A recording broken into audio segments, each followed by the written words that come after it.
You're listening to Thunder Quack Podcast Network.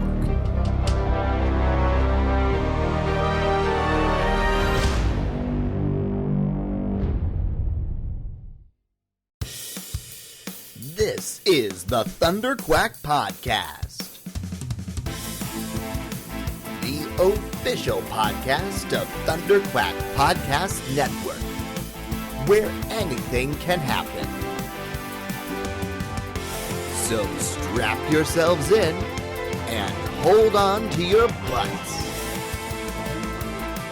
It's Thunder Quack time! Hello and welcome back to Thunder Quack Podcast, the official podcast of thunderquack.com, which, you know, there's the whole, it's an early Patreon thing on Tuesdays. What is it? It's every other Tuesday, right? Yeah, every other. Like our Patreon producers, Brian Mirowski and JJ Samuel do, or, you can wait and get it late on Fridays. On podcast services across the galaxy, I'm one of your hosts, Michael Cohen. And I'm your other host, Amanda Kunkin. I feel like we should have a countdown going because we know how many episodes, there is an end date. We should know how many episodes are left, but like we were just talking about before the beginning of the show, Disneyland is in 60 days and we're just kind of realizing that now. So, yeah. I mean, I feel like there's probably 4 episodes left after this one. Yes. Something like that. I mean, our last episode's going to be in Disneyland, right? So. Right. 4 episodes sounds correct. I'm happy with that. That sounds. Yeah, and then we're going to be switching over. We're going to be doing our new Student Bodies podcast. And then that'll be Thunder Quack will be done. We talked about it last week. That was the whole thing. So if you missed last week's episode, why did you miss an episode? I'm making you feel bad right now. Why would you miss an episode? Okay. But go back and listen to that one. But basically, the deal is, starting at some point in June, we're going to be doing our new show, which we still don't officially have the official name yet. But I think we're pretty decided on what it's going to be. But pretty good. Yeah. What next episode will officially decide official. And the reason why I say that is because I have to still do all of the work of getting URLs and social media accounts and stuff, and I don't want to put that out there and then have somebody snake that stuff. So I will let you guys know in a couple of weeks, which gives me 2 more weeks to get that done. But I will be doing that every other week. And if you're a Thunder Quack subscriber, if you're a Patreon subscriber, you'll get it early, just like you got the Thunder Quack podcast early. Or if you're at the higher tier, you will get an uncut version of that. That's probably a little bit more rambly, a little bit more tangential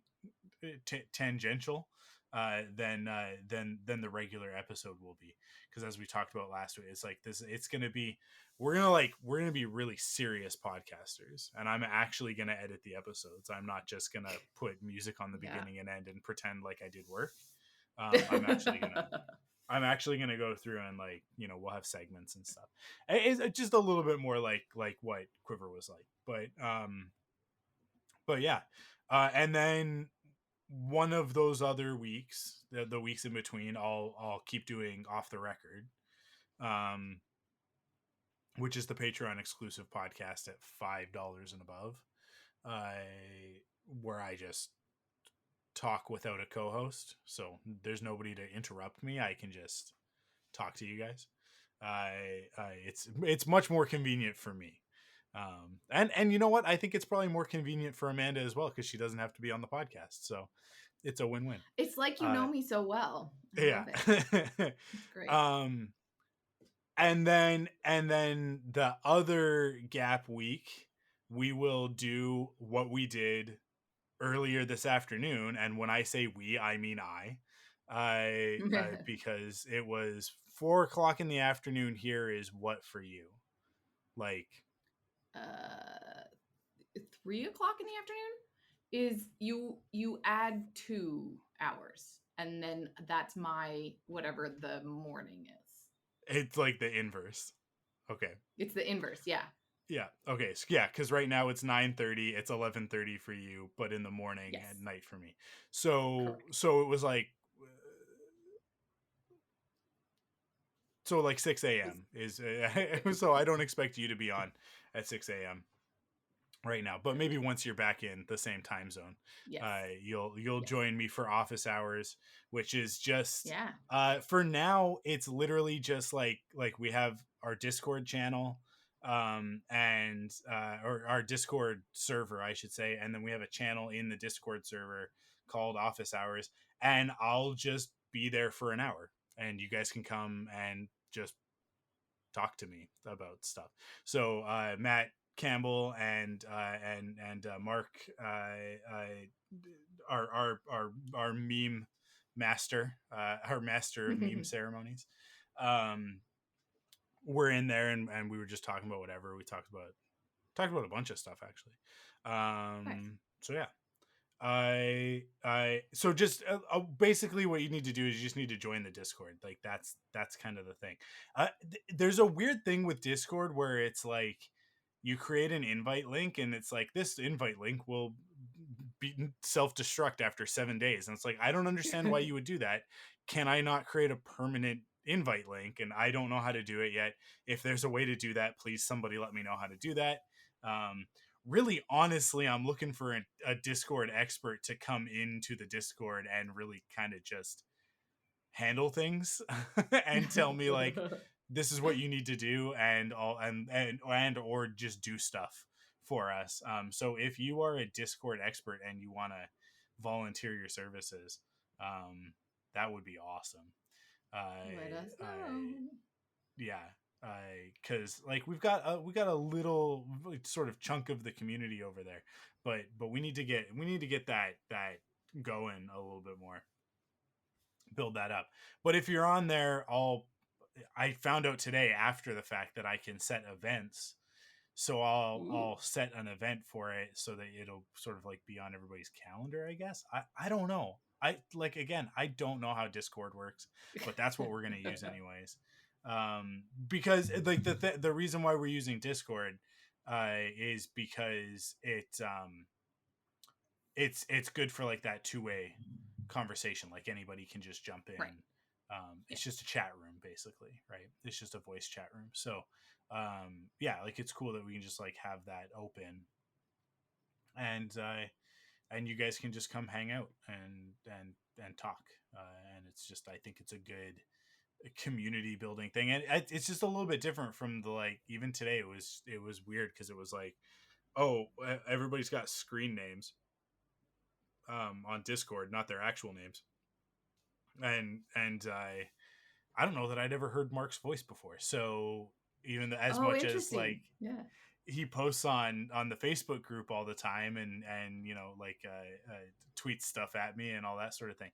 It's funny how much you can interact with a person on the internet and not really know anything about them at all, but still be like, oh yeah, that person is a person that I know. Yeah. So yeah, I tell the story all the time about the first time that I met Matt Campbell in person. Or it was like we were going to Disneyland in 2014, and he was like, "Oh, hey, I work at Disneyland. Like I'll come meet up with you guys, and like I'll hook you up with, you know, whatever." And it was like, I remember like the day that he was coming to meet us. Crystal and I were waiting for the parade, and he was going to come meet us at the parade, and it was like, so this guy Matt's gonna come hang out with us. I don't know him, so either he's gonna be a normal human being or he's a weirdo, and I really don't know until he gets here. And thankfully, it turned out that he is not a weirdo. I mean, like he's as weird as the rest of us, but you know, he's not a creep, I guess is the better way of putting that. That's the right. That's thankfully. The right thing, Thankfully. yeah. So yeah, it's like you always run that risk when you meet somebody on the internet. And then you meet That them in is real true. life I and you're mean, like, oh, also in real life though, like you never yeah, know who's sure. gonna be a weirdo. It's, I don't know. Like knowing somebody in a work situation and then meeting them socially and they're a completely different person and you're like, oh, Yeah, and you're like, oh, wow, that okay, was all right. unexpected. Yeah, I was not Yes. prepared for this level of whatever it is you're doing. Yeah, I suppose that feels like something that happened more often in my 20s. Like when I was working at Toys R Us, there was a lot of that Right. situation where it was Right. like we are in a semi, I mean it's Toys R Us, it's not that professional of an environment, but we're all working, and so there are certain things that we're gonna do and not do, and then everybody goes to the club and it's like, oh, okay, that individual is they're a little bit crazy. That's fine. The That's cool. the thing that I absolutely love about working in animation is that everybody is a little bit nerdy, and it Yeah. brings me a lot of joy. Like, I don't know what it is about the animation industry, but almost everybody, like artists, production, like all sorts of people, almost everybody has something that is particularly like in other social settings would be like a nerdy thing. I don't know. I love running. There's like there's like a couple of the like supervisors that I run into like all the time at like fan expo and stuff. Like whenever I'm down, I'm like, oh yeah, it's good. I don't know. Maybe it's like just liking things. Does that make us nerdy? Yes. Yeah, that is what it is, because people who aren't nerdy are just oh man, what's the word for it? Boring, dull, without Sure. zest, joyless. Oh. Uh, Joyless, please. yeah. Yes. Yeah. Devastating. Because these people exist. Like these people do definitely exist that like they don't like anything, right? Yeah. Like I don't know what they do with their time when they're not working. I think some of them just go and they just like sit in a chair until it's time to go to sleep, and then they wake up and then they go to work. I've encountered people like this in my life. It's like, because even if you're not into nerdy stuff or geeky stuff, you can still be a nerd or a geek about something else, right? Yeah. So there's all sorts of yeah, like jocks will pretend like they're too cool for Marvel movies, but then they're like, "Oh my god, did you see the sports match?" And they're talking about that as if like anybody cares about what O'Hamlinson did in that most recent football something, right? And I it's like, hope that that's a real person and you didn't just say some random name. O'Hamlinson? No, that's definitely a made-up name, Amanda. Okay. That's not a real name. That's like three names put together. Like, you can't say Tom Brady. Like, everybody knows Tom Brady. Isn't he in football? No, because it undermines how funny it is that sports geeks are losers. They're just a different type of loser. That's all. Type. Right? Because I'm not talking about like a person who's like, oh yeah, I'll go to a hockey game. I'm talking about a person you mean who's like people that like love it, who like won't shut up about how the Canucks are doing, and it's like, hey, guy, I don't care. This guy right here doesn't care. I didn't ask. I don't know why you're talking to me about the Canucks right now. I do not care. I don't think I could name a single Canuck right now. Could you? I can name the Canucks from the 2000s because that's when I was dating somebody that loved the Canucks. That was like when like Bertuzzi and the like Sedin twins and like all of them were part of the teams. So I could name those. I don't know that any of them. Jerome McGinley being the captain of the Flames. Ugh. I like early Oh man, I'm so old. Yeah. Old. Yeah, that's 20 years ago. Mid 2000s Canucks. You're talking about 20 years ago, Amanda. You're talking about a person who can drink alcohol in America years ago. That's what you're talking about. So upsetting. So upsetting. Yeah, we're very old. Oh no. Anyways, very I was old. gonna segue into the other thing. So here in Indonesia, I don't know if I talked Yeah. about this on the last podcast. I think I did. That there are Korean dramas all over Netflix. Like I think I talked about, but like really good ones, and I'm so excited about them. Anyways, I watched one called Her Private Life, which has been on my radar for a while, but it's about like a super fan of like K-pop group. But one Mhm. of the things she specifically talks about in it, that she's like, it takes one to know one, and because her parents are both have like obsessive personalities as well, but her mom knits and her dad collects rocks, and she like equates that, and I'm kind of like, yeah, sometimes it's just about like really being passionate about like a couple things that you know a lot about. Just because it's knitting or rocks doesn't make it any less like nerdy or like that you're a fan of it. So anyways, it was relevant to this conversation, so I brought it up. And also, if people are interested, it's a cute little Korean drama. And everybody should be watching A Business Proposal as well, because that's on Netflix right now, and it's super cute. Mostly because I like the secondary couple, which never happens in Korean dramas. It's a weird thing for me because I always prefer the secondary leads in like Western television shows, because the main leads are too dramatic and it bothers me and I don't like it. But in Korean dramas, like I always like the main couple. That's like the point of Korean dramas. And this is the first one where I'm kind of like, I actually don't really care about the main couple. I totally care about the secondary couple.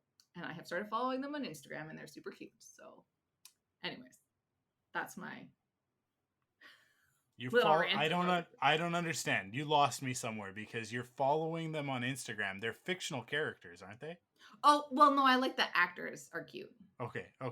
I'm following the actors on Instagram, not the I'm fictional like, characters. is there like a meta like Oh, meta set up universe? like a No. yeah. I'm Okay, I'm good. following the actors on. But it's there's like a lot of really weird like unhealthy stuff about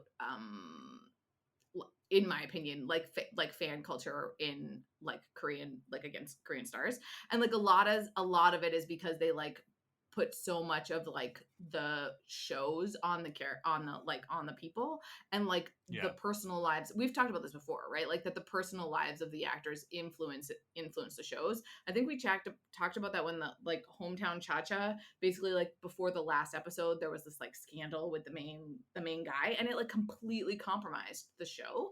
Like they like wouldn't let the actors promote the last episode, and they like it was like a whole thing. So anyways, that's why in my brain I think I conflated it, because there's like I keep getting like the way that it's advertised to me, because I get like targeted, obviously, like information on my Facebook where it's like all K-pop has like this article where they're like, oh, so and so teased so and so on their Instagram, it was super cute. And it's like it's the characters that I follow. So that's why I follow them on Instagram, because I got a targeted post that was like treating them like the characters in the show and stuff. So Yeah. anyway. So what you're saying is that you're part of the problem. Yeah, basically. Okay. That's Okay. exactly what I'm saying. It's Okay. all I don't know, man. Fandom is such a weird. I don't know. I feel like it's just as rampant in North America. It's just different. It's just like a different kind of. Well, yeah. Because So I mean, like that. okay, so Go ahead. just because this is the one thing that that I think is kind of interesting is the respect that goes back to the fans in Korea. Like Yeah. there's like a respect for fans, because they have to respect the people that they're fans of, right? Like they celebrate them by like all the fans coming together and buying like coffee trucks and sending them to the sets for the actors. Like that's a really common thing that fans will like show genuine appreciation for the people that they follow and that they love. Mhm. I don't think that happens in Western culture. Like when it comes to like fandom, they just like get creepy stalkers that want to take photos and like attack people in airports, right? Like it's not the same kind of reverence and respect for the individual, at least from like, again, and I don't know that much. I don't live in Korea, obviously, but from what like the way that it's talked about online is just like a different kind of. It's also why because the actors are held to such a different standard. So it's not, I'm not saying it's better in any way. I just think it's an interesting reciprocal relationship, whereas I don't think there's that same kind of reciprocity in Western culture when it comes to fandom. So Yeah. I don't know. I mean, some people really like their fans, but it's one of those things where like and I don't know how much this culture still exists or if it's as big as it was in sort of the late 2000s early 2010s, but like the whole sort of like Perez Hilton TMZ Yeah. sort of thing, because for a minute there it was like that was such a main part of culture, and then I think what happened is it transformed into like the Kardashians, where it was like, Right. well, if you guys are just going to invade our lives anyways, we may as well make a buck off of it, right? Right. Like Right. so I think at a certain point it was like, well, why am I going to a gossip website when these people that I follow specifically because they're these types of people, they all just have shows now. Like they're all it's all Yeah. I Yeah. have Yeah. to do is Yeah. just turn on what is And it, you can like just VH1 or something. watch Yeah, them and it's like directly. it's This is just all 4 hours of super them. relevant. I was Yeah. gonna tweet you last night because Rahul Kohli on his Twitter was like, "Hey, so I have consented to objectification and thirst like comments, but the people in my Yeah. photos haven't. Stop making it weird." And I was kind of like, "Yes, we can have like a whole thirst podcast, like he's consented." But it's Yeah. that weird thing where it's like people. There's certain actors that put themselves out there and know that that's the type of relationship that they're curating because you have the direct access to them, but Yeah. it's like how it impacts all the stuff. I've never thought of it that way, that's why there was such a shift in the 2010s, because actors started being like, well, you know what, why would I give Perez Hilton money when people could just pay me for my Instagram posts? Yeah. Interesting, Mike. That's so insightful. You're like a Well, culture yeah, savant. it I didn't it's know what the almost right like word. I spend way too much time on the internet and thinking about my activities on the internet. Yeah, That's fair. Rahul Kohli is a really interesting case because he is definitely someone who's like really in reality, what has Rahul Kohli done, right? Like he's done iZombie, and he's done Bly Manor and Midnight Mass. And really, like in terms of like things that have had broad appeal and like and I don't even know that I would put iZombie in that. iZombie was definitely, I mean, it went on for like 5 or 6 seasons. I was I think gonna it say, was yeah, 5 seasons. it counts. It It had a counts. good run, Yeah. but I also know that I was doing a lot of talking, going like, "Hey, you guys should all be watching iZombie," and then everybody going, "Yeah, yeah, yeah, whatever, Mike." And nobody was watching iZombie except for Crystal and Right. Right. I. Yeah. So it's like it definitely wasn't as big as Arrow, right? Or the Right. Flash. So it's like you kind of look at it in the CW tier, and it's like, and Arrow and the Flash are not as big as Game of Thrones, right? So you kind of look at the tiers of like where things are at, and so it's like I don't even think that was that big of a deal, and I don't think that a lot of people came to know who Rahul Kohli was from that. I think that then Bly Manor was maybe a little bit more prominent because those shows are a big deal on Netflix around Halloween. Like that's when they're targeted, right? They tend to come Right. out in like September, October. But then Midnight Mass, I feel like because it was the third of these Mike Flanagan shows on Netflix, it's sort of like their momentum had built, right? Off of Haunting of Hill House, Haunting of Bly Manor, and then getting to Midnight Mass.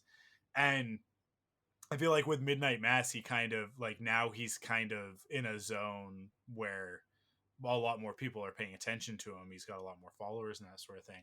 It's going to be really interesting when the new one, Fall of the House of Usher, hits this year later because Mark Hamill is in it. And there's a bunch of other like because as these shows have gotten more and more successful, Mike Flanagan has access to higher and higher tiers of acting talent. But the great thing about him, the thing that I love about the way that he makes TV shows is that he's got like it's like a it's like a theater atmosphere, right? It's like he's just like, hey, we've got a stable of actors that work in this theater, and we put on shows. And every year we put Yep. on a different show with the same people, and some people come and some people go, and maybe they're gone for a year and then they come back the next year, and we add new people, whatever. But like he's constantly bringing back the same people, and so Rahul Kohli is going to, I mean, uh, he has not directly said, and neither has Mark Hamill, but the two of them have had a couple of little back and forths on Twitter because Mark Hamill's in this new show and so is he. And there was a point back in I think November where right after, or maybe it was actually no, it might have been later than that. It must have been because it's now March, so it must have been in like January or February, beginning of February, where Rahul Kohli was like he had just gotten to Vancouver to shoot the new show, and he was like basically to his Twitter followers like, hey, like big day today, I like send me all of the good vibes sort of thing, like monumental, like dream come true sort of thing. And it was like, what's he talking about? It's like, oh, he's in town to do the new Mike Flanagan show. And then I saw a tweet from Mark Hamill that was like I'm in Vancouver shooting this show, and I was like, oh snap. Like Rahul, who is a huge Star Wars fan, I won't be surprised if Rahul Kohli is at Star Wars Celebration. So like, I gotta prepare myself mentally and emotionally for that, because there's an opportunity that I could get to meet him and take a picture, because I love him so much. Like not just his acting as much as like I love his performance. I mean, Midnight Mass was my favorite show of last year. So and he's a big part of that. But like just his personality, and like he's on the Kind of Funny podcast from time to time and stuff. He's just like he's one of those people, as we talk about this, where it's like I think we'd be friends. I think we'd be friends if we hung out. Yeah. He could be friends. Exactly. And I get to open with like, hey, I know Greg Miller because he's friends with Greg Miller. And I'd be like, hey, I know Greg. I did a podcast with Greg. Would you be on my podcast? So I don't know. Maybe we'll get Rahul Kohli on the podcast. But he's a huge Star Wars fan. And so I like put two and two together, and I was like, oh man, he's going to have scenes with Mark Hamill. Like he is acting opposite Luke Skywalker. That must be the coolest thing ever. And then like, because of the nature of parasocial relationships, I'm so happy for my friend Rahul Kohli, who is my friend, but I'm not his friend. Right? Like, because that's how parasocial relationships work, is that like they are one-sided, and it's like he's definitely liked a couple of my tweets, but I don't think he knows who I am. I'm fairly certain that he doesn't. But he is definitely one of those people that puts himself out there in that way. And I do like that he's like, yeah, I consent to thirst traps, but like to the attention, and you guys objectifying me. But he's had to say that a few times, where it's like where he'll post something and one of his friends is in the picture, and people will say inappropriate things, and he's like, hey guys, keep it directed at me, please. But because he puts himself out there, it's like you do feel like you develop that deep relationship with a person, especially when they have things in common with you, and then you're like, oh, cool. And then I get into the space of thinking about the fact that like, oh man, there are people who have that relationship with us, Amanda. We are certainly not on the level of Rahul Kohli, certainly not Mark Hamill, but we do have people with whom we have relationships on the internet that are definitely weighted more towards their side than ours. And that because of the fact that we share a lot of our lives through the podcast, feel like they know us, and I mean, very well could know us pretty intimately. Definitely from my experience, from when I like there's a few people that have over the years like become my friends on Facebook, and I'm like, I feel like they definitely know me, and that's why we're friends on Facebook now. So I never thought about that. That's like weird, Mike, because I always take it for granted that I just come here and talk to you about my life in ways that like there are a lot, my colleagues don't know me as well as the people that listen to this podcast do. I've never thought about that like I have a better relationship than the people that I see every day. Wow. Weird. Yeah, whenever somebody from work is like, oh, what's your podcast? I'm always like, I'm not telling you. I don't want to tell you. I don't want you to have access to me as a person in that way. Like I do not consent. but at the same time, it's like, well, I actually can't revoke that consent because I put the podcast out. So, Yeah. So yeah, I anybody don't can know. just listen to you and get to know you. Listen, Weird. I've actually been thinking a lot lately about the podcasts are on the internet, and I always think about that in a way of like, well, they're there in perpetuity or until I stop Right. paying for the hosting service, right?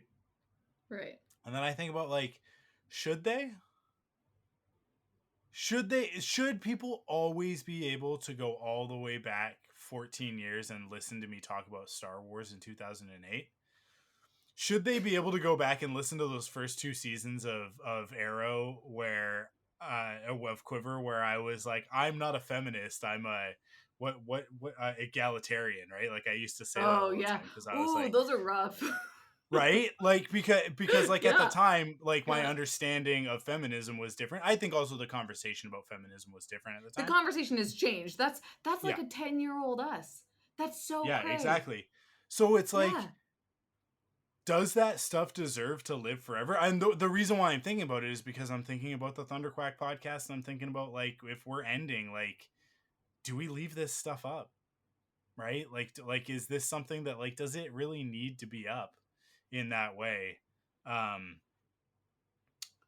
Because relationships change, and conversations change, and our thoughts and opinions on things change, and I is it Yeah. relevant? Because I just got a message this morning from someone who only started listening to the Rebel Cells stuff like earlier this year, and they went back and they listened to everything from Clone Wars and Star Wars Rebels and all of that. Like they've listened to all of it.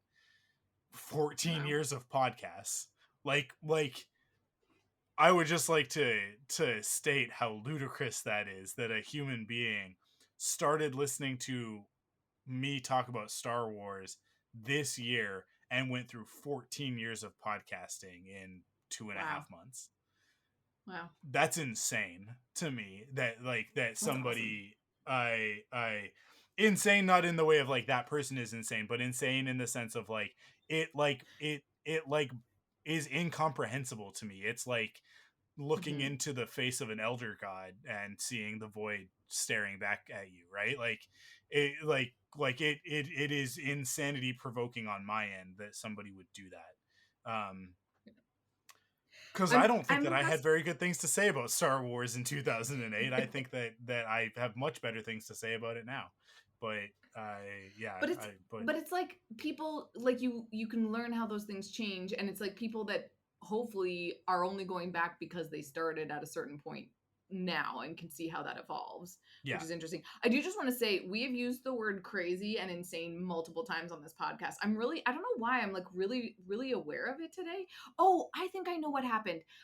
The other day I read a tweet where somebody starred out two of the letters in the word insane, like, just Mhm. as like a, because of like the connotations of that type of word. Anyway, so I think I've just been like really conscious of it since then. But I I it's such think a, like, such an intense yeah. part of our vernacular that we just use it I all think the time.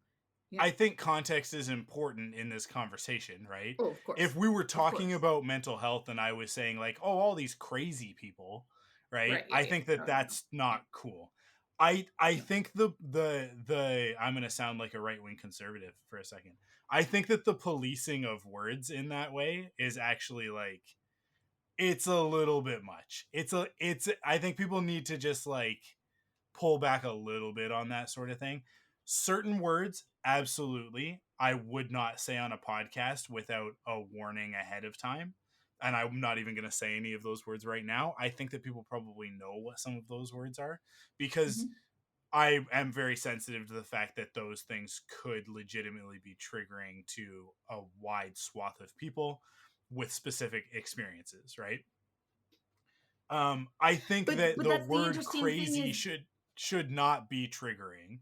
If the word but crazy it, is triggering to you, I think that maybe that's a conversation that you need to have with your therapist, and not project the responsibility of that onto me when I'm saying like, "Man, that was wild. That was crazy. That's insane," right? Like, but that's But that's what but specifically what you're talking about, that's what I mean, is that in 5 years, I would not be surprised if the word crazy does have the same connotations as other words, right? Yeah, That I we think just don't that's use anymore.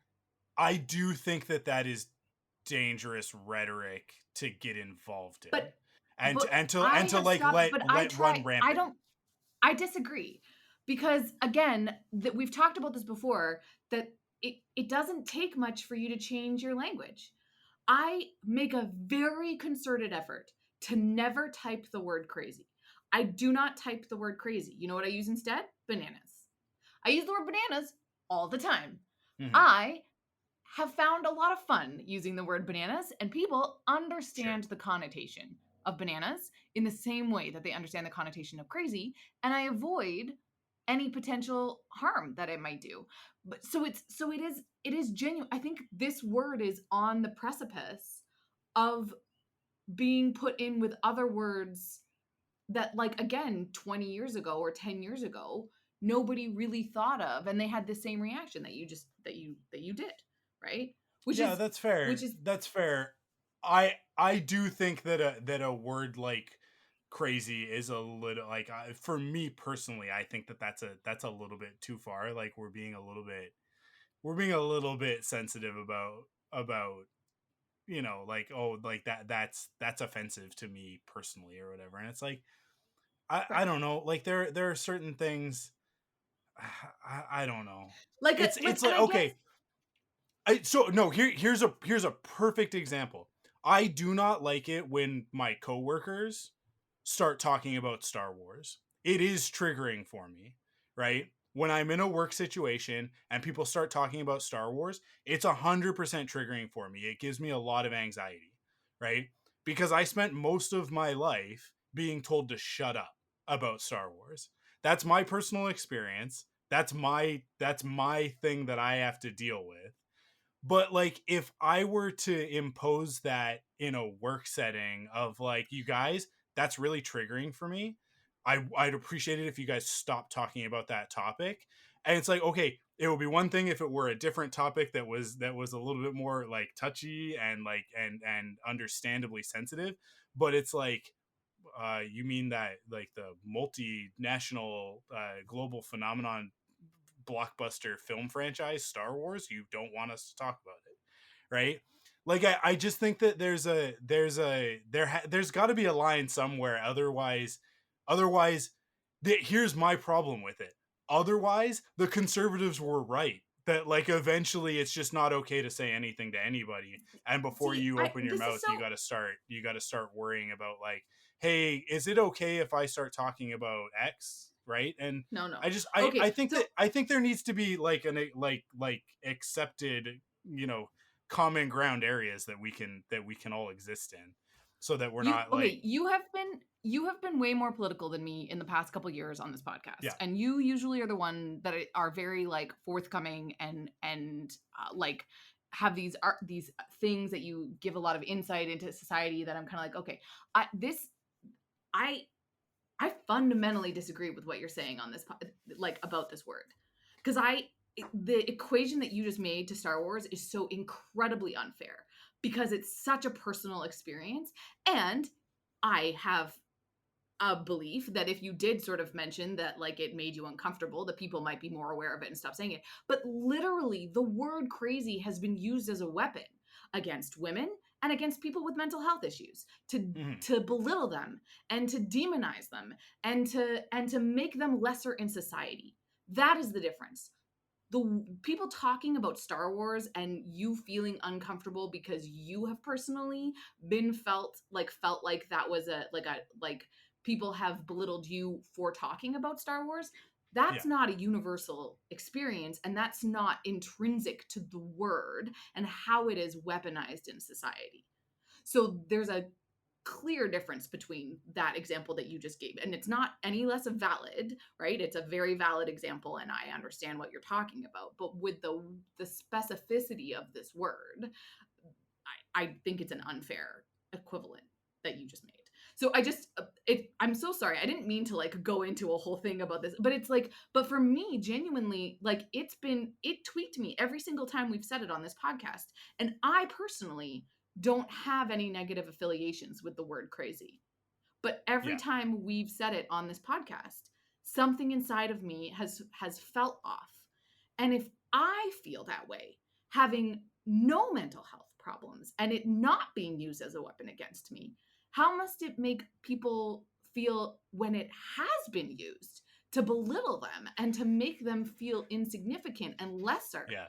Because it happens all the time. If you look at sitcoms from the 2000s and the 2010s, crazy as a moniker to be a way to belittle the women that are attacking the male lead in some way and making them uncomfortable and it being a complete joke is rampant. It's all over the place. So that word has a real impact if you were exposed to it like that for the last 20 years. So I just, anyways, I totally understand where you're coming from with it, and like I think like your feelings on it are valid. I think for me, it's just it's another example of context being made irrelevant, right? Like of us saying that like no, the context here doesn't matter. The context in which you use the word is irrelevant. You said a word that word is on the no-fly list. You know what I mean? It's the absolutism of it where it's like I said, if we were having a conversation about mental health, if that's the context in which we were repeatedly using the word crazy, or I was talking about a woman's behavior and I was saying crazy, right? Like specifically in that way, I think that you would be 100% correct. I think because it's like, because we're using it in the sense of like, I think it's crazy that people would listen to us talk about Star Wars for 100 hours, right? It's like I think that there should be an understanding that in that context, in the conversation that we're having, that the colloquial meaning of it carries weight. Like I think that that's like important for language. Okay, so exactly. The equivalency here is then the word guys, because I feel similarly that if I'm addressing a group of people, like I don't type the word guys, but I do say the word guys in the context that I feel people would understand what I mean. So if like that equivalency, I understand what you're talking about. If in that sense, I guess. And again, it's not going to be the same for everybody. There's some people that'll cut it out of their vernacular entirely, but that the contextualization of the word and like how it's being used, I get that in terms of like the way that the conservatives have like this is one of my great fears as somebody who is more liberal and on the left wing side of most arguments. I'm always really afraid of us going too far down those rabbit holes and thereby proving the conservative perspective right. Because when we prove the conservative perspective right, when they start making fun of us and using it like to demonize and other, right, then what you're doing is you're actually just giving ammunition for them to recruit more people to their way of thinking, right? And that I'm starting to sound like a centrist. Earlier I was sounding like I was right wing, and now I'm sounding like a centrist of like, why can't we all just meet in the middle? That is absolutely not what I mean to do. But there is just like there is an element of it where I think with politics, I do think strategically, it's like strategic voting, right? It's like I don't want to vote for the NDP on a national level. There are other parties that are much more aligned with my beliefs, that the Green Party, that I would much rather vote for, right? But I know that the Green Party is not going to win, and the most important thing to me is making sure the conservatives don't, right? Like that's so it's very similar to that, where it's like, okay, is this 100% with my belief structure or morality or whatever? No, this is in a gray area where I do have some moral flexibility, where I am going to make a concession, just like, you know, to to keep the conversation civil. You know what I mean? Um, so yeah, it's one of those places. And if I was using the word crazy in the context that I have been in this episode, and somebody were to say specifically to me like, hey, that actually does bother me a lot. Like if somebody writes in after this podcast and is like, Mike, actually, it does really bother me, then I will change the way that I do it. Like if there's a specific instance of like, I know that I'm causing that harm, I'm not going to continue to do it. I'm not going to be like, yeah, well, get over it. Right. I am going to take that at face value, and I'm going to honor that person's request. But at the same time, like, I don't want to get into a place of like pre-policing myself too much. You know what I mean? Like I think we talked about it a little bit, I think last week, about like our sort of self-editing and us being able to have a conversation like this and being able to know when maybe we're going a little bit too far and starting to pull it back, right? And stuff like that. And I think that like it's an important skill to have, and it's an important, you know, I don't know what words I'm looking for here, but like it's an important way to manage your communication. But like all things, like these things cannot be taken to the extreme, to the point where it's like, oh man, I shouldn't say that. I'm worried that I'm gonna offend somebody. You know, like on I think something, we're talking about the word crazy, and it's difficult because I don't think that crazy is a benign word, but I think we're getting into more benign territory when we start policing that word specifically in all contexts. You know, it's again, it's the absolutism of it that rubs me the wrong way, because you guys know that only Sith deal in absolutes, and I can't let Exactly. myself fall prey to that. So I just love how much intrinsic knowledge there is in Star Wars, or how many good life lessons there are. There's oh my god, it's like it drives me insane how often people who profess to be massive Star Wars fans have completely missed the point of those films. For example, I'm just going to put this out there. I don't know where this is coming from, just off the cuff. You know, this whole like don't say gay bill, and how Disney is like, we don't like it, but we're not really going to do anything about it, but we're going to pretend like we're doing something about it because we said some stuff. We said some stuff, you guys. We made some statements. We put some stuff out there. We're not actually going to do anything monetarily or actually like, you know, move the needle in the conversation. But you guys were mad when we didn't say anything, so now we're saying stuff. Is that good enough? And then everybody at Disney being like, well, you keep telling us not to put gay characters in our stuff, so no, it's not okay, and we're all gonna walk out. And then a bunch of Star Wars fans that I hope that my inflection there, it makes it very clear that whole phrase is in quotation marks, are like, I don't think that Oscar, because Oscar Isaac was asked like, how do you feel about this, and he responded by singing the word gay 30 times and then saying like, I support Disney employees walking out. Like, I can't remember exactly what he said, but like the beginning of the quote is just him going gay, gay, gay, gay, gay, and like singing it. I'm sure it was beautiful because he has such an amazing voice. And then a bunch of Star Wars fans being like, I don't think that Oscar Isaac even knows what this bill is about. I don't think he's actually read the bill, because all of their arguments is that have they all read the bill? They've all read well, the bill? they I'm sure they have, because they're conservative nut jobs, and they watch the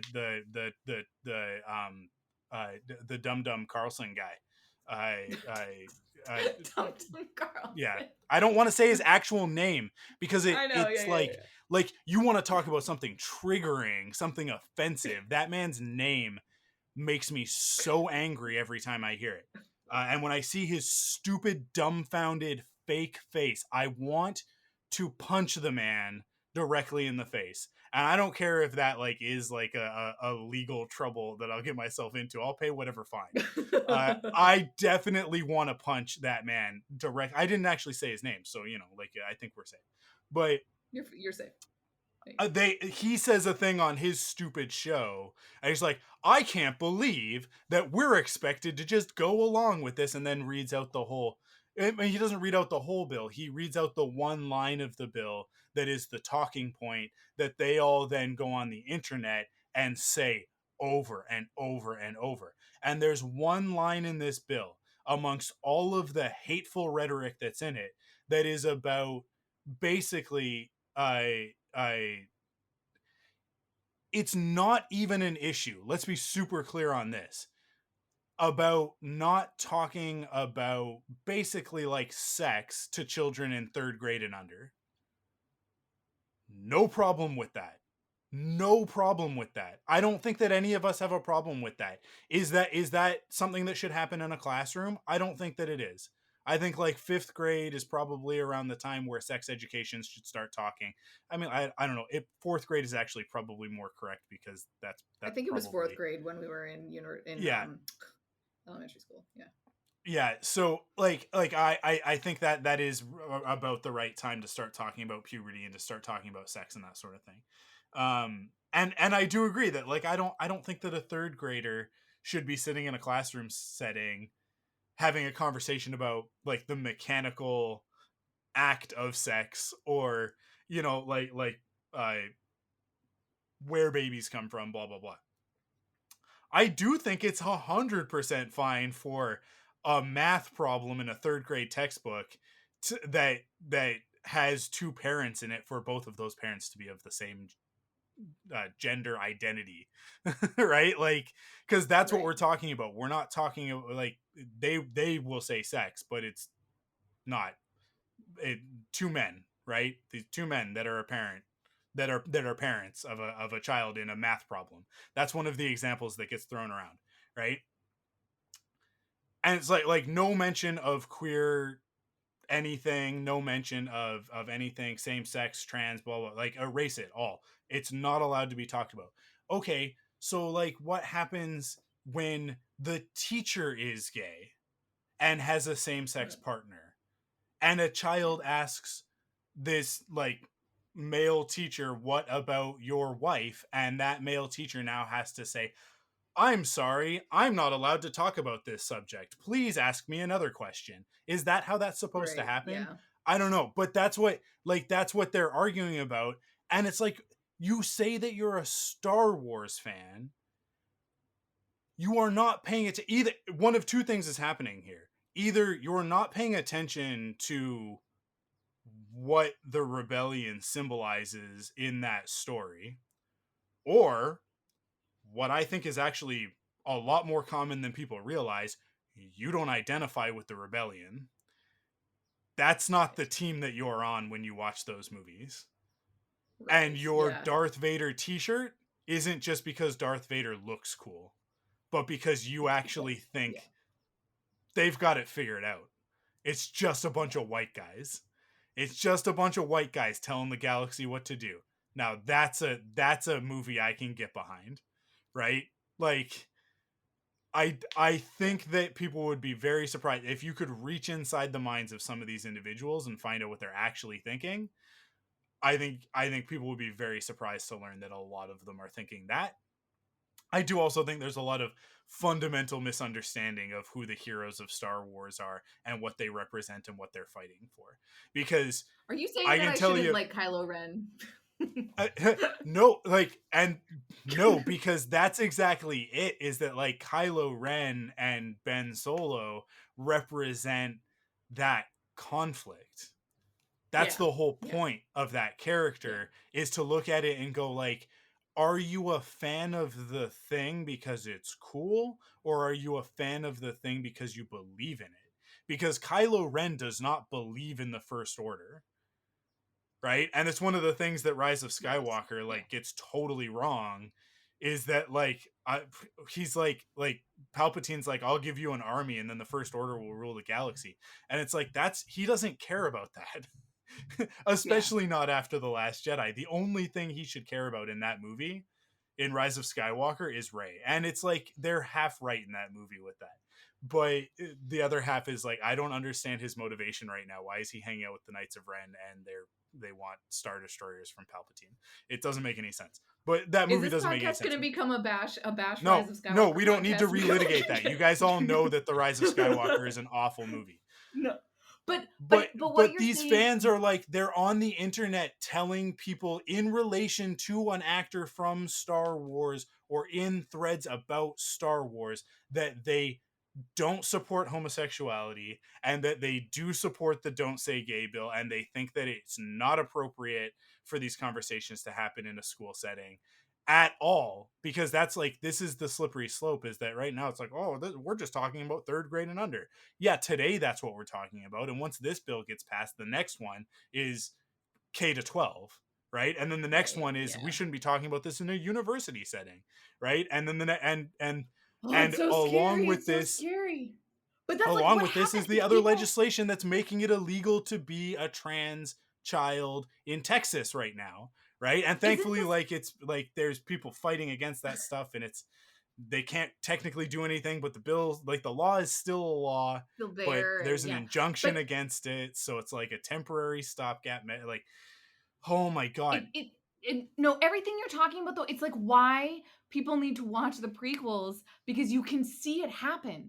You can Hmm. see it happen, right? And when she's saying that, right, like this is how liberty dies with thunderous applause or whatever it is. Is it liberty that Yeah, she says? What does she yeah, say? no, Yeah. that's it. You And nailed it. and and it's just like, because that's the, like, what are those movies? 20 years old? More than 20 years old? Yeah, yeah. It's And this year is the but 20th anniversary of Attack of the Clones. and that's that way that government works is so exactly what happens. It, Like, we talk about this all the time, that that's what science fiction is for. It's to be like, hey, you think that yeah, you're a good guy, but you're not. If you look at this, and who do you associate with, and why do you like this, and you think that you're Luke Skywalker, you're not. You guys are Anakin. You're Anakin. That's why the prequels exist. you know what Because though? Like, all this it is the takes, thing. like, They're not even Anakin, right? They're not. They're that one senator in 2 seconds of the Senate scene that claps when Palpatine's like, I'm gonna be a fascist ruler now, okay? That's who they right, actually yeah, are. Because like, Anakin Skywalker actually has agency and you don't. Right? right, Like, you're not, right. like, if you're some idiot sitting on Twitter who like who has like 63 followers, you're actually not even that senator. You're a guy 300 blocks away from that Senate building, is sitting and eating space ramen at the space ramen bar, and sitting on Star Wars social media saying, yeah, I think this Palpatine guy's got it all figured out, right? Like, that's who you are. You're not those characters. You are not the main characters in But Star Wars. okay, And if but you were dropped but into Star Wars, you'd just be some you guy. would just be that some guy. So But stop we've talked thinking of about this. yourself as Luke Skywalker, because you're not. No, Right? no, but we've talked about this before, about how relevant the sequel trilogy is, in terms of like Yeah. speaking to the white male experience of the last 10 years, right? That Yeah. the reason that Kylo Ren, it goes through the journey that he goes through, is because it's speaking directly to this generation of self-entitled, like, 30 something 20 something men that think that they're in, like, that the world owes them something. But Yeah. when you go back, because I haven't really put this together, because we don't talk about the prequels very much, but that's what those men were 20 years ago. It was saying, hey, look at this, society is going to break you and turn you into a villain. Like, it's Yeah. that's what it was. Because there was this beautiful sort of, society was just starting to really become as global as it is now in the 70s, right? So the first Star Wars, right, where they were like, this white man is going to save us from all of the pain in the galaxy and overcome the previous oppression of colonization and all, Yeah. right? Like, there's something to that, right? That was a conversation that genuinely those men like related to, and were like, you know what, yes, we can make the world a better place, and there is evil in this world, and we can do something about it. But then they become the problem. Anyways, I love talking about Star Wars, Mike. Yeah, so good. See, Anyways, people were sorry. worried when I quit Star Wars podcasting that they wouldn't get to hear me talk about Star Wars anymore. And I keep saying to people like, I don't know what you're worried about. I literally can't help myself. Like it's everything comes back to this, you guys. I would love somebody to go back and count the episodes of Thunder. This is the 83rd episode of the Thunderquack podcast, and to go back and count how many times is the last 15 minutes. Like, does it boil down to us just talking about Star Wars again? Right? It's insane. So I was about to say it again, and now I caught myself, and I'm not gonna say it. I'm not gonna say it. Okay. It's ridiculous. I'll tell you that. It's Redonkulous. ridiculous. It's incredulous. It is unbelievable. Yes. No, it's great. I mean, it's good because at its core, we talk about how our podcasts came out of really Smallville, but before that, our Smallville came out of Star Wars, right? It's always been, Mike. We've always connected because of Star Wars first, and then everything else is gravy. So it's all got to come back to that. And so I'm so excited to come build a lightsaber for your birthday in Batu. Yep.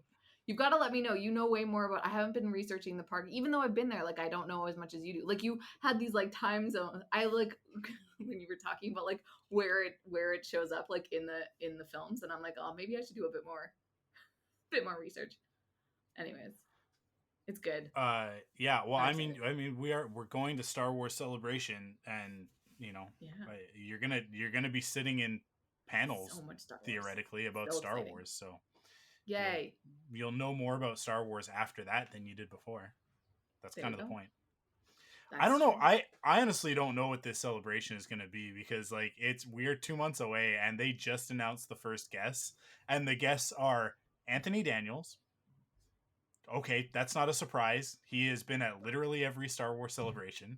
I don't think that he's missed a single one. He has. I'm fairly certain. I'm very, very confident. I would wager. And I am not a gambling human being because I do not think that this is a gamble.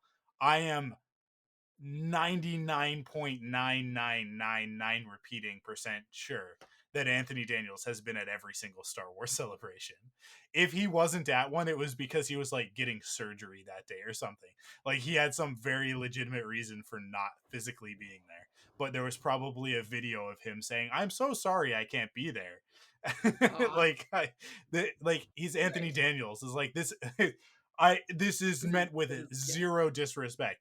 It's all he's got. He is C-3PO. C-3PO is him. This is his whole deal. Ian McDiarmid. Okay, he's been at a lot of them. Not all of them, but like actually maybe 2015 was his first one. But anyways, because there was one where it was a big deal. It might have been 2012 that was his first one. But it was one of the ones that I attended was his first Star Wars celebration. Will I get stuff thrown at me if I go there and then ask him a bunch of questions about Shakespeare? Because I feel like anyways, yes, probably, but not by him. He would probably be delighted to talk about Shakespeare instead of Star Wars for 5 minutes. But then again, the reason why he's so good at playing that character is because of his Shakespearean training and like his classical theater training, and then translating that into a very Shakespearean. Do you think Hayden Christensen will be there? Because I will freak out if Hayden Christensen is there. I really hope so. I really hope. Look, if there's an opportunity to have a picture taken with Ewan McGregor and Hayden Christensen, well, we're gonna do it, right? I don't care how much it is. We're gonna do it, right? Yes. Yes. Even if they're on the other side of a plexiglass window from us. It's all good. Just to be that close, I think, and the other person that they announced, Ashley Eckstein, the voice of Ahsoka Tano. Guess what? Nice. Since she became Ahsoka Tano, she's been at every single Star Wars celebration and every other convention on the planet. Like, if you are at a convention, throw a rock, you'll probably hit Ashley Eckstein. I've interviewed her before when we were doing the 4Geeks stuff. Yeah, So like I said, we are 2 months away, and their big announcements for guests are 3 people who are not that big of a deal. No offense to them, like they're lovely human beings. I have met one out of the three of them. I have several pictures with Ashley Eckstein, actually, from multiple Star Wars celebrations. Every time I Google Hayden Christensen, I'm reminded that his partner is Rachel Bilson, and then I'm like, or his partner. Oh, they're not together anymore, though. They're not together anymore. I know. I corrected myself to say was, but I feel like isn't that like where we started that really great podcast where we talked about just like objectified a bunch of celebrities for like an hour? Hayden Christensen definitely came into the conversation, but who was the guy that you were like, this guy is like objectively attractive, and it was like to you, Amanda? I don't remember who it was. Oh, Chuck from Gossip Girl. Yeah, which I mean, like, I think we know who won that argument at the end of the day. I feel like the what is it, the like sample selection for who we pulled was unfairly biased towards Seth Cohen. So I don't know. This is anyways, it's all good. If I had the money to pay for the study, I would do it because I know that I'm right. I know that I'm right.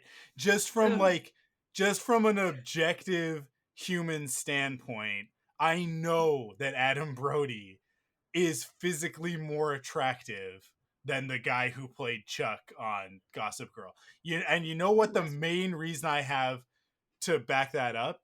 People know who Adam Brody is. Nobody knows who that actor is. They're like, you're like that one guy, and they're like, who? And you're like, he played Chuck on Gossip Girl, and then they're like, oh, I think I vaguely know who you're talking about. Yes, I guess he is a weird looking dude. Fine, not weird. But, I mean, like, he's definitely more handsome than me, but not more handsome than Adam Brody. It's fine. I can't. This you're bringing up memories of this podcast that's making me sad now. But to go back to Hayden Christensen, I will say that I in the similar way that I would talk about Shakespeare, I would talk about Life as a House. I really like him in that movie. Yeah. Or like that really obscure Canadian show called Higher Ground. Why don't we try to reboot that, and then we get to work with Hayden Christensen? No.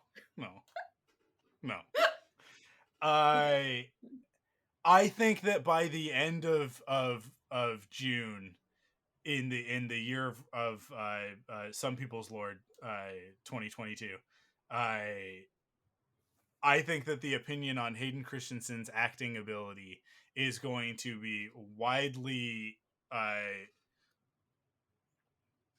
retconned in a lot of people's vernacular. I think all of a sudden there's going to be a lot of people who said a lot of stuff around 2002 to 2005 about Hayden Christensen that are going to be saying a lot of very different things now about how they've always felt. And and I would like to let the record show that I have always loved Hayden Christensen. It is paramount that we make it absolutely clear that the fact we are podcasting at the moment is a testament to the fact that both Amanda and I think that Hayden Christensen is a great actor, and we've always felt that way. Even when we had no idea what we were talking about, we felt that way. Because in 2002, in December of that year, whenever the DVD came out, maybe it was the next year, maybe it was 2003. Sorry, I'm all wrong. Is it 2001 or 2002 that? When does it would have been 2002? No, it was 2002. One's too early. Yeah, it was 2002. Yeah, it's 2002. So whenever the DVD came out, whether it was that December, I remember that it was winter because it was cold.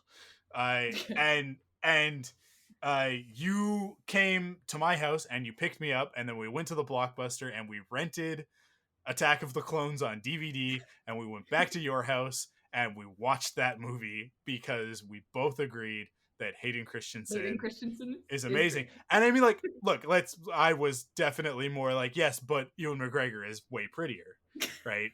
I don't think that I would have put it that way, but I would have probably said something like, he's so much cooler, right? I mean, but it's like, the thing is that like in my life, it's the theory where people say like at certain points in your life, you like Legolas when you're like in your 20s or below, and then you like Aragon when you're like in your 20s and early 30s, and then you like Samwise when you're like in your late 30s and beyond. I don't know It's what just like I you don't know change what the dragon gradually. Aragon has to do with that progression, but Wait, who did I mean to say?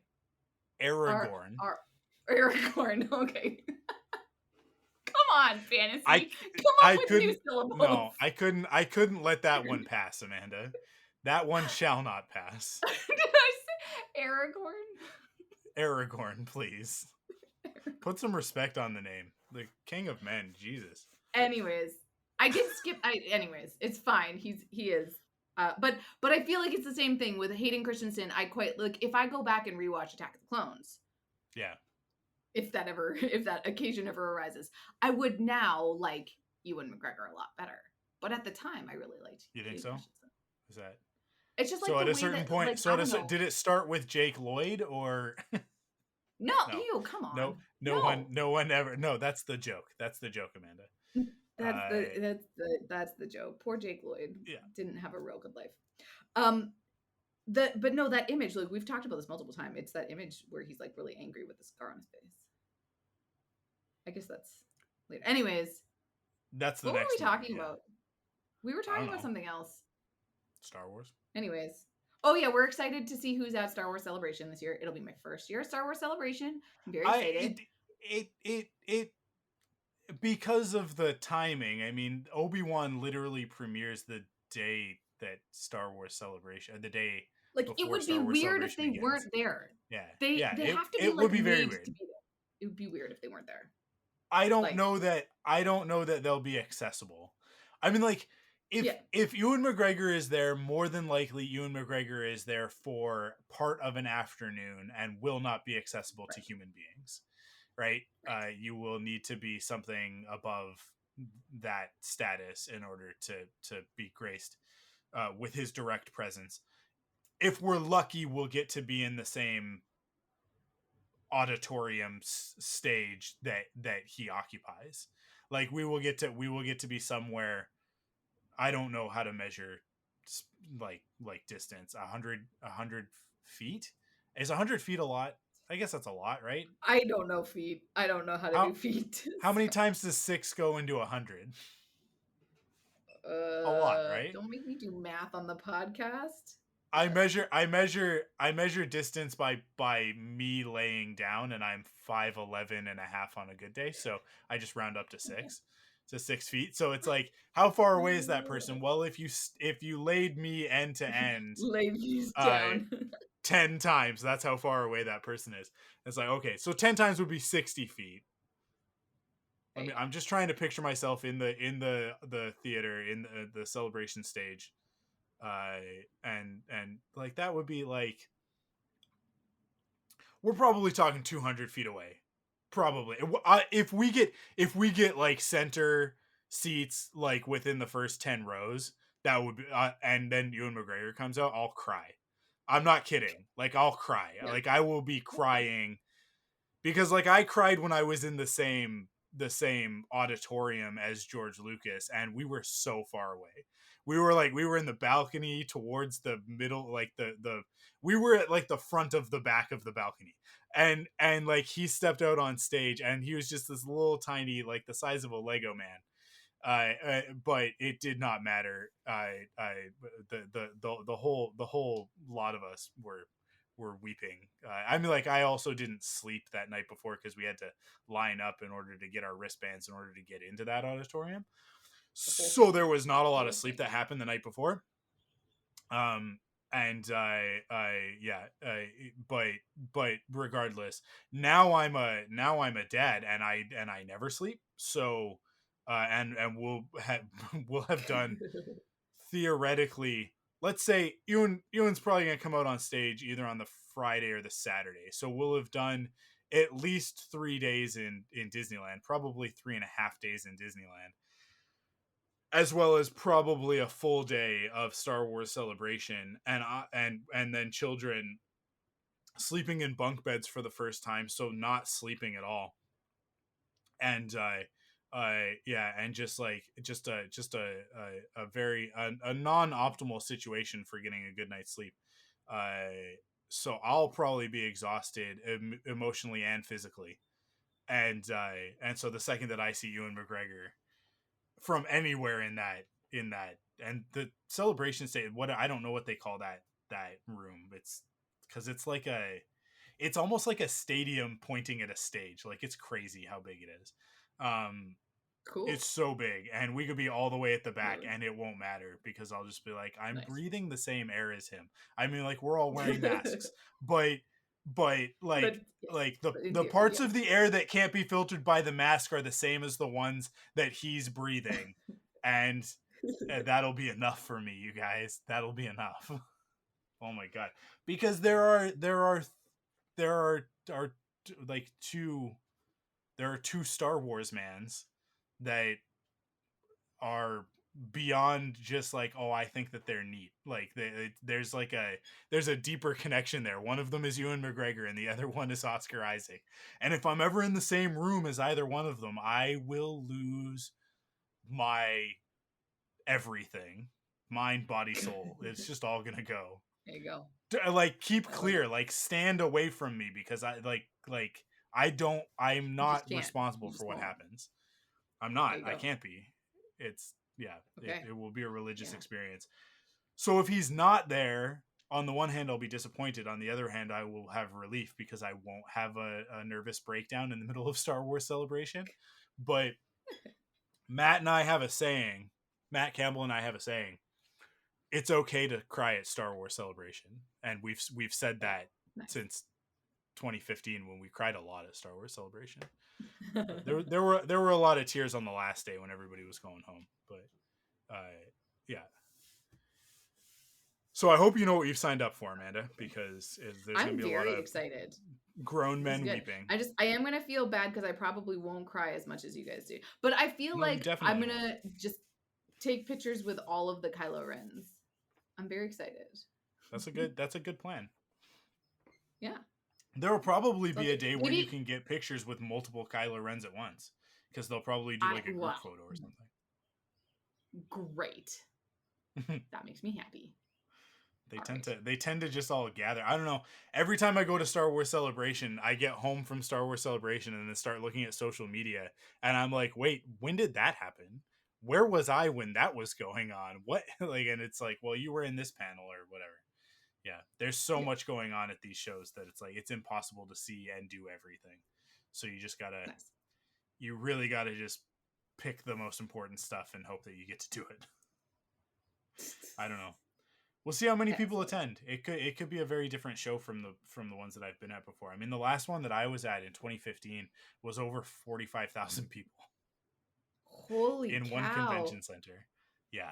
Yeah. What? I don't think that they can legally do that right Yeah. now. So, That's whoa. so yeah, I don't know what this celebration is going to look like. I think it might end up looking like the first one that I went to in 2010, which was probably closer to, like, I don't know, I'd have to look at the actual numbers, but maybe like half of that, probably closer to 20,000. It was also in a smaller convention center. Anaheim Convention Center. Have you been to Anaheim Convention Center? Is that where you guys did your conference when you went I down? haven't actually. Okay. No. It's big. Actually, no. I don't think it was Anaheim Convention Center. I think it was a different one for sure. Because this one seems very Anaheim it's literally across the street from California Adventure. Like, it's on the other side of Catella from California Adventure. So you'd know, like, nice if you were that close. Yeah, I would know if that's where I was. Yeah, no. Yeah. Cool. Let's end the podcast. The podcast is ended, guys. Now it's done. We did it. That was a podcast. We talked about Star Wars. You know what? I legitimately came into this recording going like, we're gonna talk about Batman probably, because we've both seen it. Oh, we didn't even talk about Batman. That's hilarious. I mean, let's just end right here by saying, I'm gonna be very surprised if you have a different opinion of this from me. It's a very good Batman movie. It might be the best Batman movie. I need to see it again to like really firmly say that on a podcast, but I have been saying that I think it's the best Batman movie. So So the thing that bothers me about this movie is because I have had I don't like Batman as a character really. Like he sort of grates on me, and mostly mhm. because people always compare Batman and Superman. And this was the first movie where I was like, "Oh, I get it. He's a detective." And so I agree that it was in that way, it was the first time that I think I understood why people like Batman as a character. And No. so See, for that, here's I think I have to interrupt you on this one because okay. it's really important to me that everybody knows that this is how I feel about this subject. That's not why people like Batman, right? It's why people should like Batman. I Oh, agree with you. It's the best part of Batman is that he's a good detective. The Sherlock Holmes aspect of Batman should be the reason why people like Batman. And yes, absolutely. The internet is very fond of saying that it's their favorite part about Batman. That is a lie. Their favorite part about Batman is that he's an edgelord, and that's what they like. Because we're no. talking primarily about white dudes with inferiority complexes, right? So, like, they really like that he's rich and can do whatever he wants and punches people. That's what they like about Batman. And then he wears all black because that's super cool, you guys. And, like, also, he's the shadows and he's vengeance and stuff, and that's like really really cool, and that's all like super awesome. So you're right to say that like this Batman is the best one because he actually detects things, and then like and he's like, oh hey, I solved the riddles, and the riddles don't suck. They're a little cringy at times, but I think that that's the point. But the last two Batman movies, because we're not going to count any of the times that Ben Affleck played Batman, not because of Ben Affleck, but because those movies are really bad, because the stories are really bad, because Chris Terrio shouldn't be allowed to tell anybody stories ever. Like, I don't know if Chris Terrio has kids. He shouldn't be allowed to tell them bedtime stories. Even if they're written by other people, he shouldn't be allowed to because of what he's done. And he knows. He knows that. He knows that, and he does it anyways. And that's what makes him a bad person. But Okay. the last two Batman movies that count, the Batman and Lego Batman, both of them, the whole point of those movies is, hey, you guys, you're really dumb for thinking that that's the cool thing about Batman. That the darkness and the vengeance and the I was in the shadows and stuff. Like, yeah, like if you think that that's what's cool about Batman and the gravelly voice and stuff, then you actually are dumb, and you don't understand Batman, and you're a loser, and you should be ashamed of yourself. That's what the last two Batman movies were actually about. Like, because this whole movie, it Okay. was like by the end of it, he's like, "Oh man, it was really dumb that I was doing that at the beginning of this movie, wasn't it? I should probably not do that anymore." That's kind of spoilers, but I think I'm being vague enough that it's not really spoilers, so I didn't give a spoiler warning. But yeah, it like I think And at this point, if I you will haven't say seen it, it's because you're holding out because you're like, I don't like Batman movies. But I want yeah. to say to everybody, yeah, I am sick and tired of Batman movies. The Batman is like the antidote to that, and I should have known with Matt Reeves directing it, and when he cast Robert Pattinson, that it's like, oh no, this is actually soft boy Batman. He's actually like it's hard candy coating, but he's like melt in your mouth chocolate on the inside, guys. And that's That why I is loved it. such a good descriptor. That's exactly what he is. Yeah, it's so good. When he's Oh, got that mask off, it's like he's just 5 seconds away from crying at all times. yes. Yeah, his parents were killed in front of him, and he thinks it's his fault, and he grew up thinking that, and he's incredibly damaged, and that's why he puts on bat pajamas and punches bad guys. That's Yeah. what makes him interesting, you guys. That's what makes Isn't him that like interesting. the whole thing? Like the difference between him and the people in Arkham Asylum is a Yeah. very, very thin line. Like And that's the this whole point. movie, Like that's that's what it was and about. Yeah. that's what the movie was about. And that so in that regard, it allowed me to see this character in a way that I finally found Yeah. interesting and as a story, because my mom was also saying that she was gonna go see it, and I was like, you know what, mom, you like detective stories. I think, yeah, Yeah. you'll enjoy it. Yeah. So Yeah.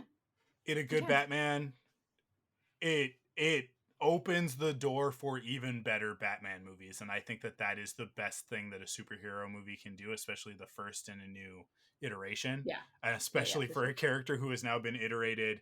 Let's go ahead and start with the first live action Batman in 1966. I think that's the first live action. And then Michael Keaton. And then kind of in the middle of that, we've got Val Kilmer, although it's technically still the same, but it's not really, but also maybe it kind of is. George Clooney, it's a slightly, it's like, I don't know, are those two the same? It's really confusing. And then we got Christian Bale, and then we got that kid in Gotham. And oh, you know what? Let's go back, and we got Ian Somerhalder. Is that the actor? Right? Am I right on that one? Yeah, that's the actor. But sorry, from what? Smallville. Oh, when he played right. Adam. Yeah, Adam. The something. character's name was Adam something. Adam. Oh man, what was it? I don't think it counts though. That doesn't count. No, it does, because he was Batman, and then they told them to stop. They started airing those episodes, and the reason why his name is like, it's a joke, because it wasn't his real name, because he was like under an assumed identity, and it was going to be revealed that he was Bruce Wayne. Because he was like a rich, he had like the thing with his liver that was like the same as Lionel Luthor or whatever, and it was like, they were doing a whole thing, and Adam it was like, Knight. Adam Knight. See, yeah, Adam Knight, Adam West Dark Knight. He was Batman, Amanda. He was Batman, and you'll never convince me otherwise. So we got that one, and then we've got Batman in the Arrow universe. Like we have like 10 live action Batmans. You guys. At least. Yes. At least. Because I'm probably missing a couple. I can't believe that you got Ian Somerhalder in there. I can't believe that I remembered Ian Somerhalder's name. I can't believe that you remembered his name, because I love Ian Somerhalder. Yeah. I can see it. Hey, listen. That's a pretty man. Those eyebrows. I agree. Those eyebrows. Whoa, man. Those are good eyebrows. Yeah. He has like $1 million eyebrows for sure. He also, the thing that I love about Ian Somerhalder is that he is both hard and soft at the same time. Like if you look at him, like you could read either of those onto him. That's why the other Vampire Diary. Yes. Do you know that actor? Their name? Paul Wesley. Yeah, Captain Kirk. Did you know that? Yeah. No. Yeah. He's cast as Captain Kirk in Strange New Worlds.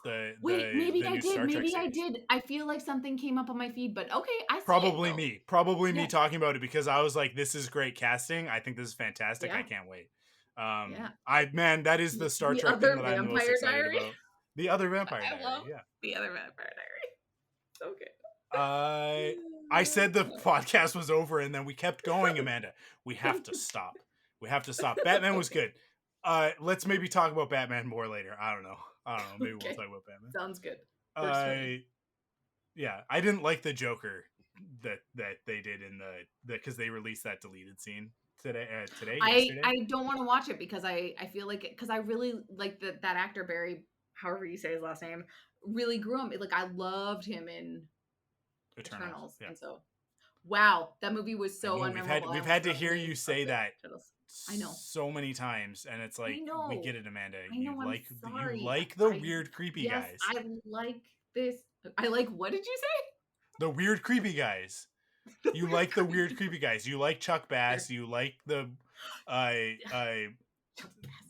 weird, creepy Eternal. You like Kylo Ren.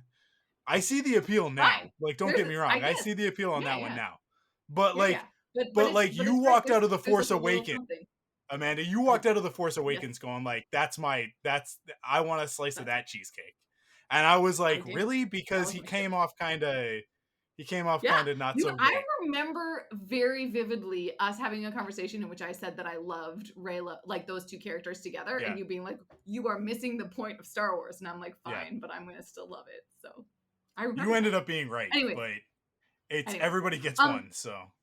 That's the one. That was my one. That's like, that's in the history of podcasting. That's the one time that I'm going to admit that, Amanda, you ended up being right. That is, I take it because I know that it's the one, so I'm fine. Yeah. But anyways, That's I the haven't one. watched that scene, but I feel like there's mixed reviews online about him as Joker. Yeah. So. I think That's a spoiler. it is, but like also like the type of people that listen to this podcast are on the internet, and that's been everywhere. It's been like that video got posted. And it doesn't, and to be fair, I would actually argue it's not a spoiler. It's just a thing that happens near the end of the movie. So, I didn't say he was actually in the movie. I said he was in a deleted scene that they released. So you just spoiled it, Amanda. Dang it. Michael.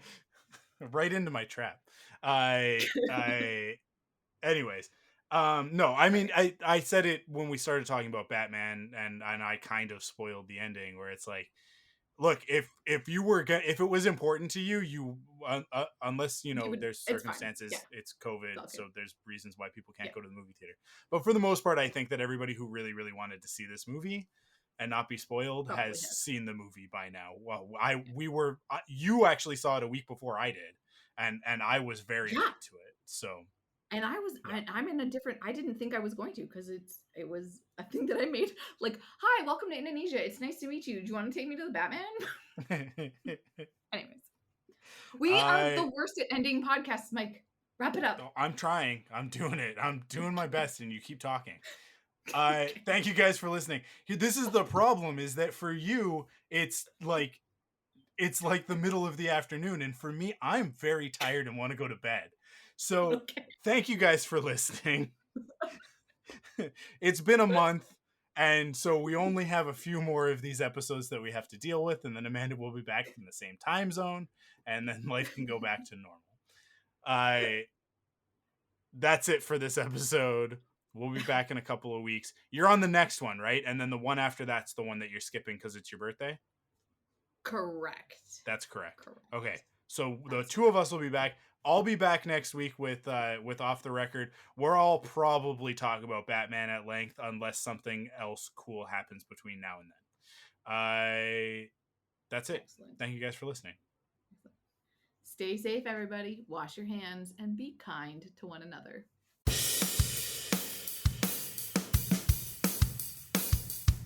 Follow the Thunderquack Podcast on Twitter, Instagram, and Facebook by searching the Thunderquack Podcast. You can support us in 3 ways. First, by heading to the podcast service of your choice and leaving a rating and review. Second, by going to store.thunderquack.com to pick up some merch from your favorite podcasts. And last but not least, by heading to patreon.com/thunderquack to kick in with your monthly pledge of support and get cool rewards like early access and extended episodes. The Thunderquack Podcast is the official podcast of thunderquack.com. Head to thunderquack.com to discover more great podcasts.